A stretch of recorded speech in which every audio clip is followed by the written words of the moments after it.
Mo3 sur l'autoroute, la police a finalement établi un lien entre Yella Beezy et ce crime terrifiant. Aujourd'hui, le rappeur de Dallas ne mène plus la belle vie. Sa nouvelle adresse, c'est la prison. Mais comment Beezy vit-il cette incarcération? Disons que les récentes images virales donnent un aperçu plutôt sombre. Dans cette vidéo, on va tout vous expliquer depuis la rivalité sanglante qui a mené au meurtre de Mo3 jusqu'aux accusations de complot visant Yella Beezy, sans oublier les images qui ont choqué tout Internet.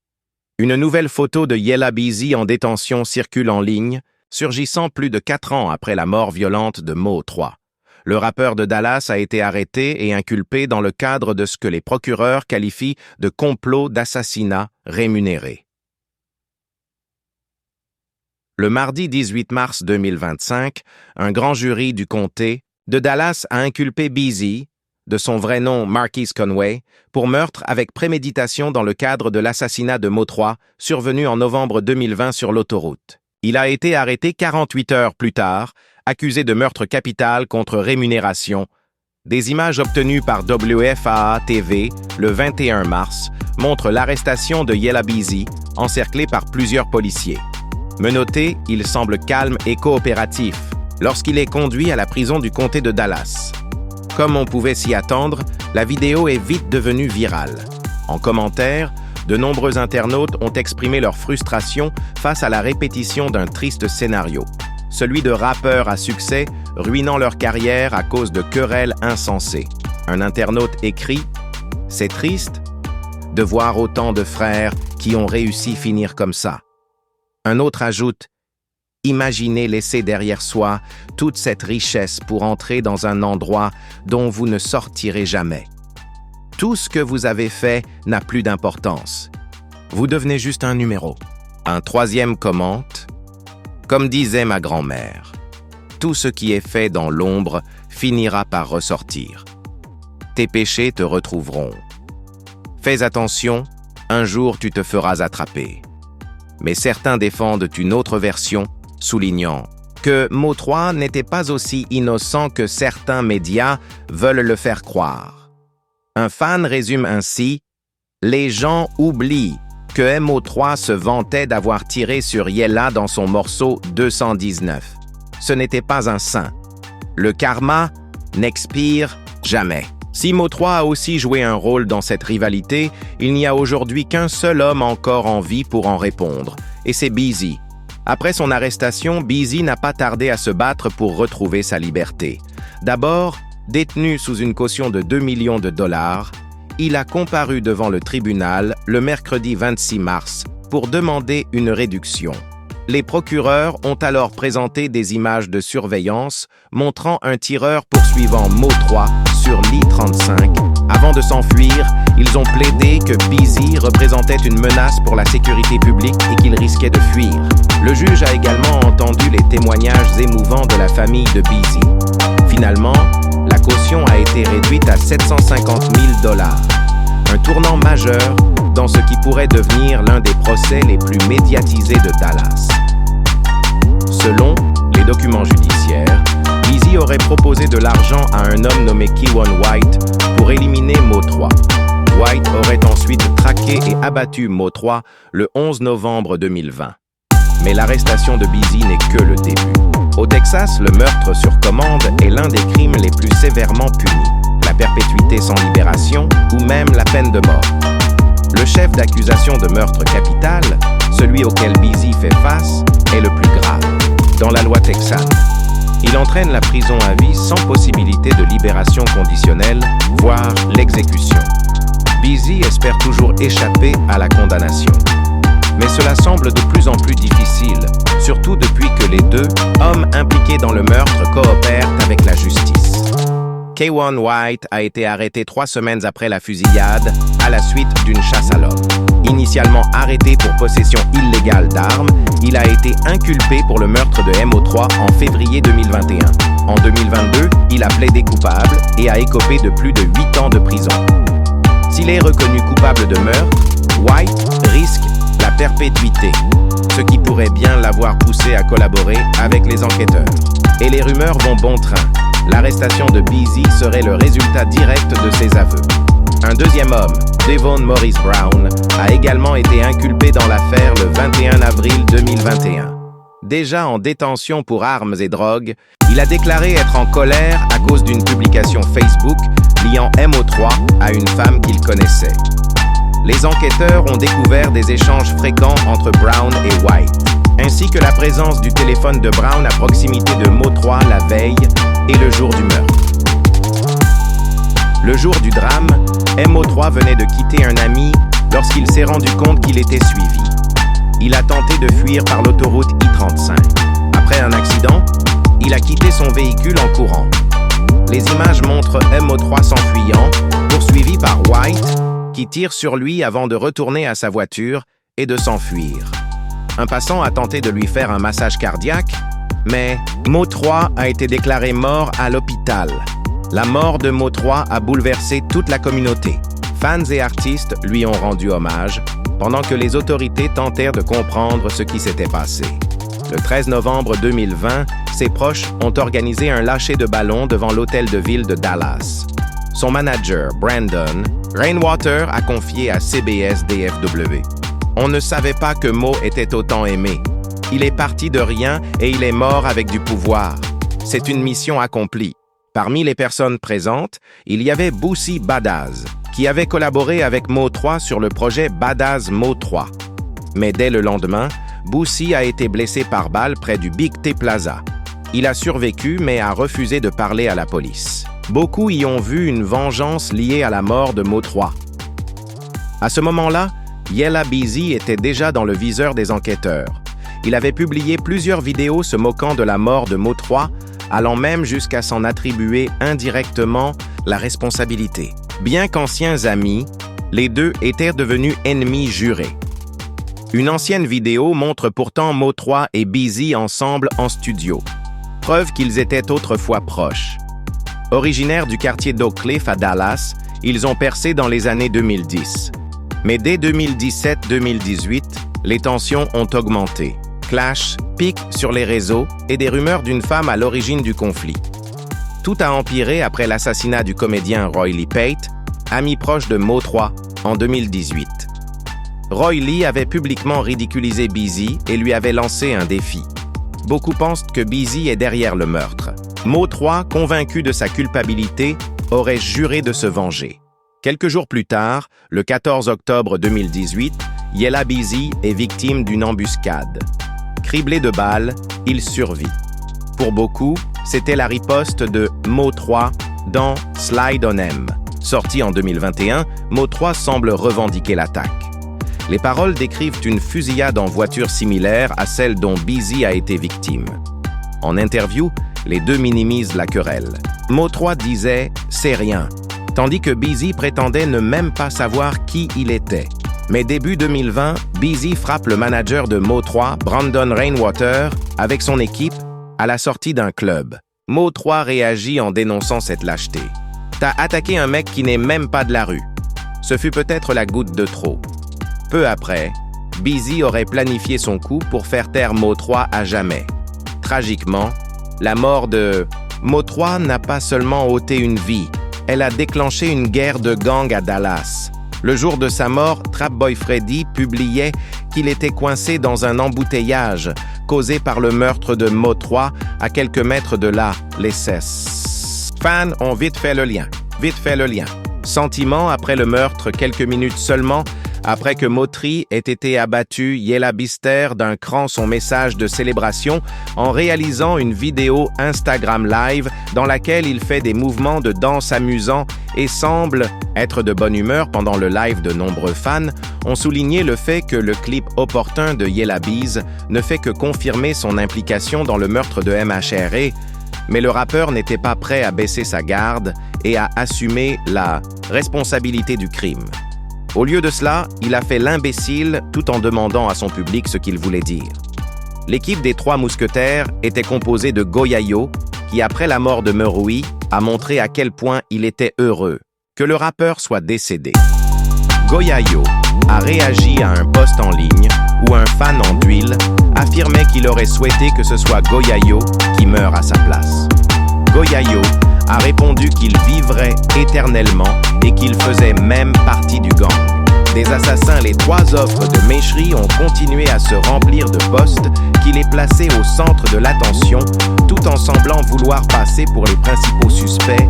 Mais en dehors de ces manigances en ligne, rien ne relie vraiment Trap Boy Freddy Yelabiz ou Goyayo au meurtre Yabizi a cessé de prêter attention aux distractions, notamment aux fans qu'il associait à la mort de M.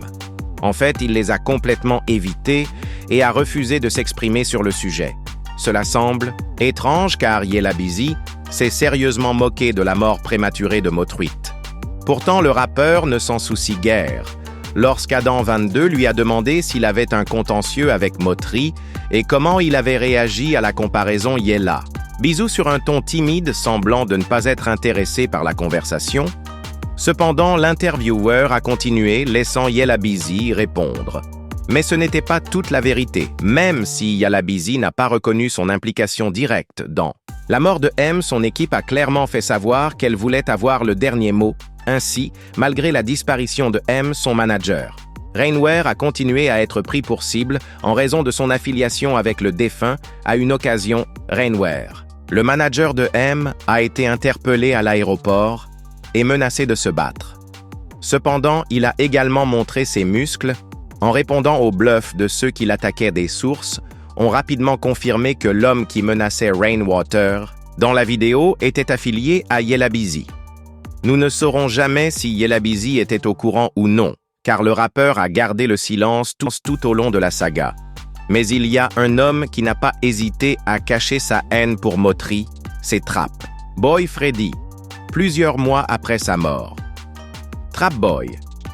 Freddy a continué à montrer qu'il n'était pas prêt de mettre fin à leur conflit le 5 août 2021.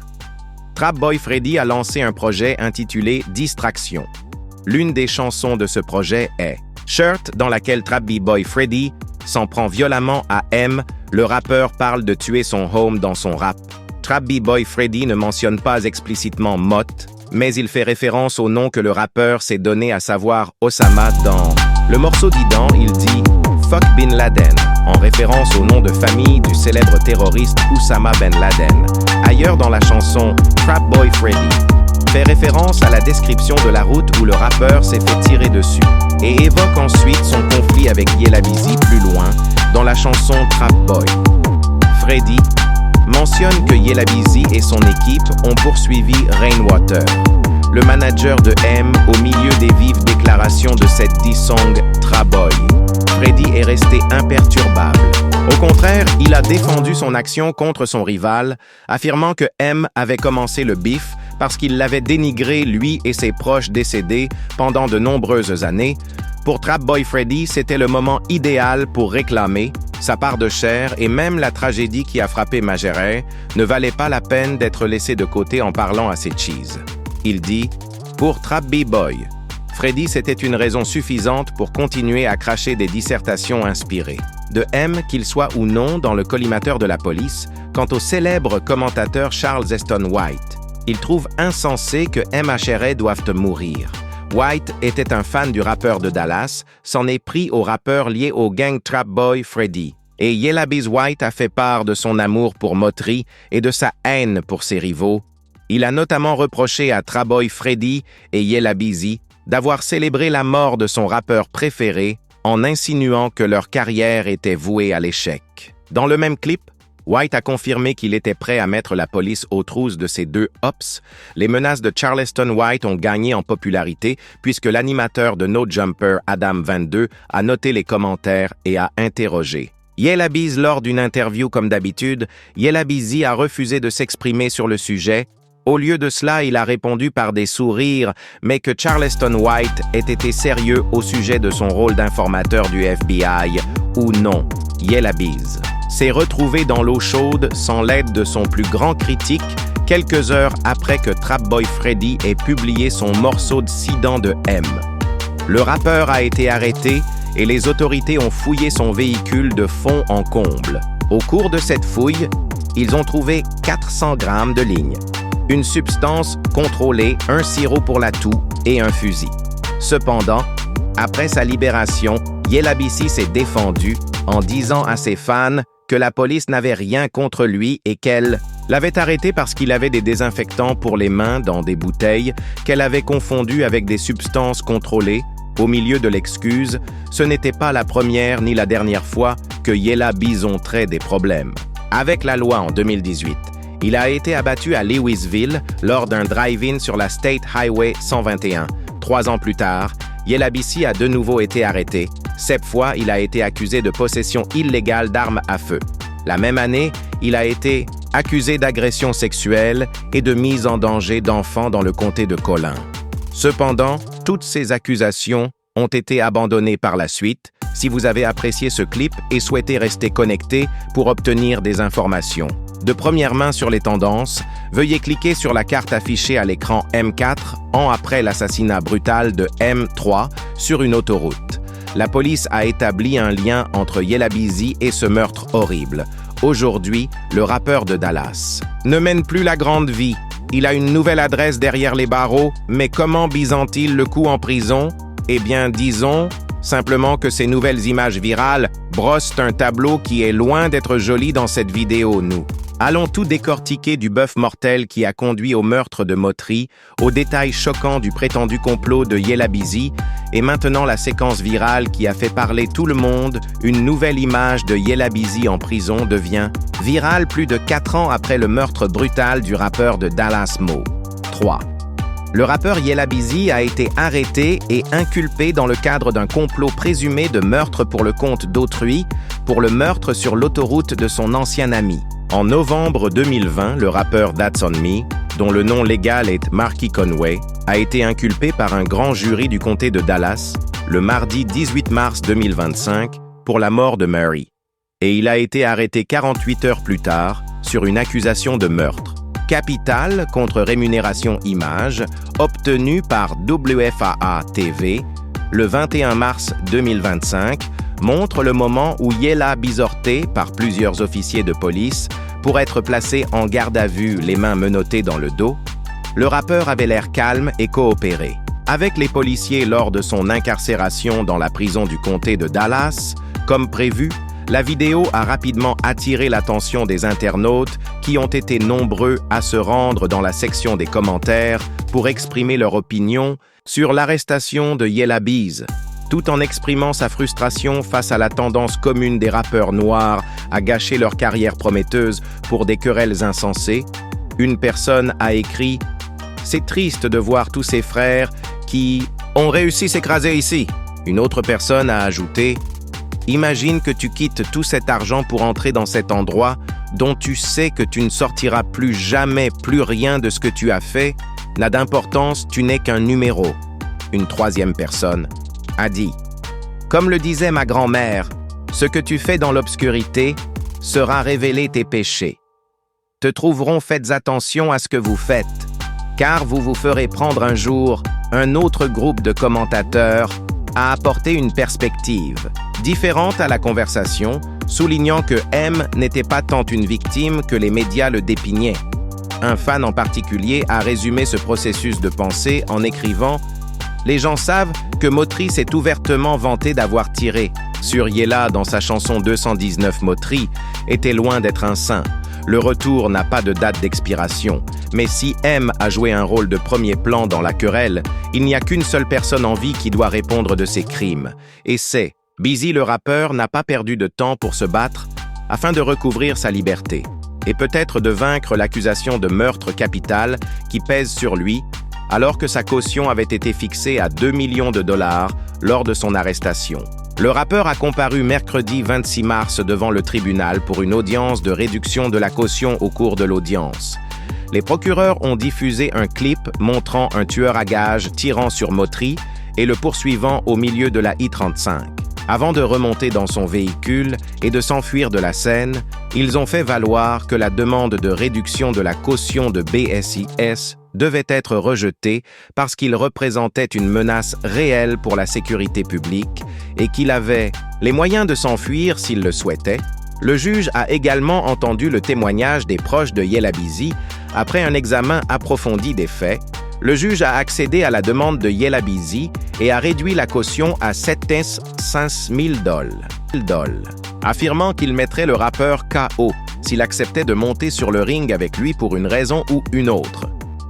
Beezy a décidé de faire taire l'humoriste pour de bon, tout en expliquant la genèse du conflit entre BSI et M, un TikToker. De Dallas a confirmé que c'était bien Beezy Roy. Il a déclaré, selon le TikToker, Roy était l'un des rares amis de confiance de Moffre dans l'industrie, et sa mort a été un coup dur pour le défunt rappeur, mais M savait qui était derrière. L'assassinat de son ami et a immédiatement entrepris de se venger. Le TikToker continue l'incident auquel le TikToker faisait référence, s'est produit aux premières heures du 14 octobre 1918. Selon les rapports, Yella Beezy conduisait sur le Sam Rouet vers 3h30 du matin lorsqu'une autre voiture s'est arrêtée à côté de lui et a tiré plusieurs coups de feu sur lui. Beezy a été frappé à plusieurs reprises, mais il a réussi à survivre à l'attaque et a été transporté à l'hôpital où il s'est complètement rétabli. Il n'est pas surprenant que le meurtre de Yella Beezy soit survenu le lendemain de l'assassinat de Roy. Les fans ont donc commencé à spéculer sur le fait que Beezy avait probablement tiré en représailles du meurtre de Roy. Les fans ont apparemment eu la confirmation de leur intuition lorsque le titre post de M Slide on M a été publié en septembre 2021. Bien que MHRA ne mentionne aucun nom dans la chanson, le défunt rappeur décrit comment il a tiré sur un en représailles à la mort d'un de ses amis dans le premier couplet de la chanson M-Rap, décrit ensuite une fusillade en voiture qui ressemble étrangement à ce qui s'est passé la nuit où Yella Beezy a été abattu. Ils crachent tous les que j'ai, ils savent qu'ils doivent être actifs. Parce que je ne vais pas... Dans les embouteillages, je les ai salis, des coups de feu ont été tirés. Ma fenêtre était ouverte. Au fur et à mesure que la chanson progresse, M laisse un message d'avertissement à C, leur disant qu'il est le juge dans les rues, et parle également de la façon dont il a mis 3 corps au cimetière en un mois. Comme certains fans l'ont suggéré, Moss n'était pas un saint dans la querelle. Et il était autant une terreur dans les rues que Yell l'était cependant. Alors que Mary disait une chose dans ses chansons, chaque fois qu'il était interrogé sur son beef avec Yella Beezy, lors d'interviews, il le minimisait toujours et disait même qu'ils étaient de la cool. Lors d'une interview sur Blood TV, en 2019, on a demandé à M si son conflit avec Yella Beezy était sérieux et il a répondu en disant « La même année, Yella Beezy est apparu sur Vlad TV et lorsqu'il a été interrogé sur sa rivalité avec Motri Beez, a affirmé qu'il n'avait